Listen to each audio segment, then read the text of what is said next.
Bem, inevitável ter de falar do incêndio de ontem do Museu Nacional. A tragédia, a gente não sabe no tamanho dela. Quase tudo se perdeu, mais de 20 milhões de peças. É um exemplo de como a cultura e o passado histórico brasileiro é tratado, não só pelos governos, como pela elite dirigente e pela elite econômica. Grande parte dela que não tem interesse nenhuma na cultura. Ao contrário, acha a cultura uma perda de tempo. Quem é ignorante, quem tem dificuldades econômicas de sobrevivência, poderia até entender.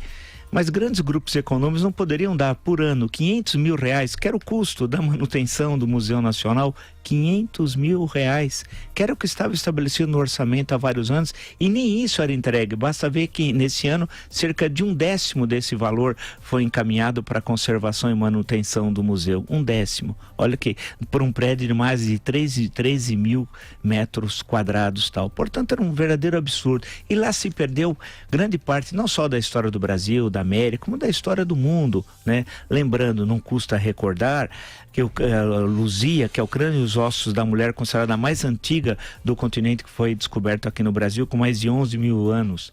Peças da história de Roma Antiga, ainda da época antes da expansão romana, da Etrúria, né? O meteorito de Bedengol, perto de Canudos, cerca de uns 30 quilômetros, mais ou menos 20 quilômetros de Canudos, que depois foi levado ao Rio de Janeiro.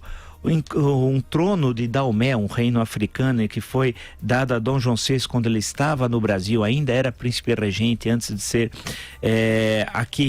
proclamado o rei de Portugal e posteriormente do Reino Unido, Portugal, Brasil e Algarves, né? A biblioteca, que tem obras reunidas desde 1863. A coleção egípcia, a maior da América Latina, né? Da antiguidade, do Egito Antigo. Objetos indígenas, mais de 5 milhões de exemplares da coleção de insetos, etc, etc, etc. Né? Tudo isso se perdeu. Não é possível reconstruir isso. Como disse o prefeito da cidade do Rio de Janeiro, uma demonstração absurda. Ele disse que é um dever nacional reconstruir das cinzas, recompor cada detalhe, eternizar em pinturas e fotos. É um bobo. Né? Ele imagina que, primeiro, que só tinha artes, só pinturas e fotos, ele não tem nem ideia do acervo. Segundo, como se fosse possível construir um cenário falso do que existiu. Isso é um verdadeiro absurdo.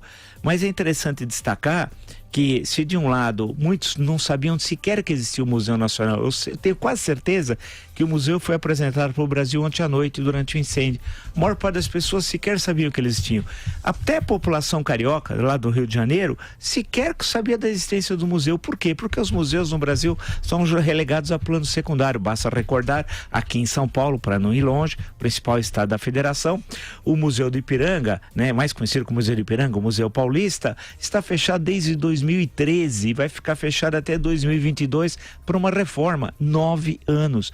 O Museu da Língua Portuguesa, há anos, ela é um museu virtual, vale destacar, Museu da Língua Portuguesa, pegou fogo nas instalações, ali na Estação da Luz, e ainda dizem que no segundo semestre do ano que vem ele vai ser reinaugurado. É um pocket museu desse tamanhinho, é um micro museu tal.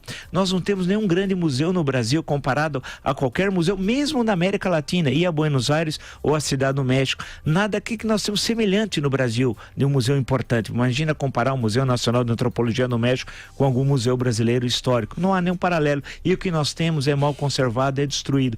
Agora, de um lado, os governos não têm interesse nenhum. Compare os seus candidatos a presidente da República.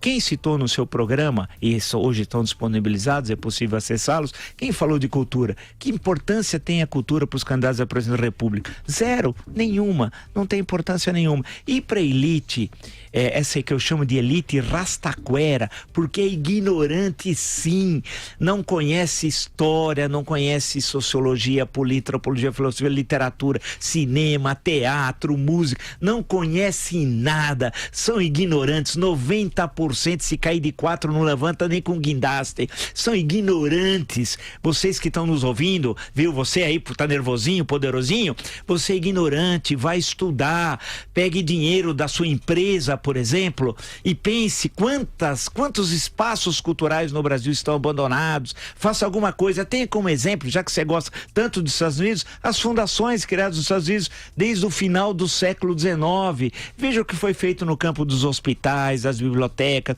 das universidades, dos museus. Pega aquilo como exemplo. Não vá só aos Estados Unidos para fazer compra. Faça mais do que isso. Aprenda culturalmente o que foi construído lá desde o final do século XIX. Deixe de ser rastaquera, estude um pouco. Tem muitos membros da elite que nunca leram um livro na vida. Falam do Lula, mas vocês não leram nada também. Vocês são iguaizinhos a ele. E ele ainda tem inteligência e esperteza que vocês não têm. Então esse é um retrato. A cultura no Brasil está abandonada. O incêndio é um reflexo do que a elite brasileira, no sentido mais amplo, pensa da cultura.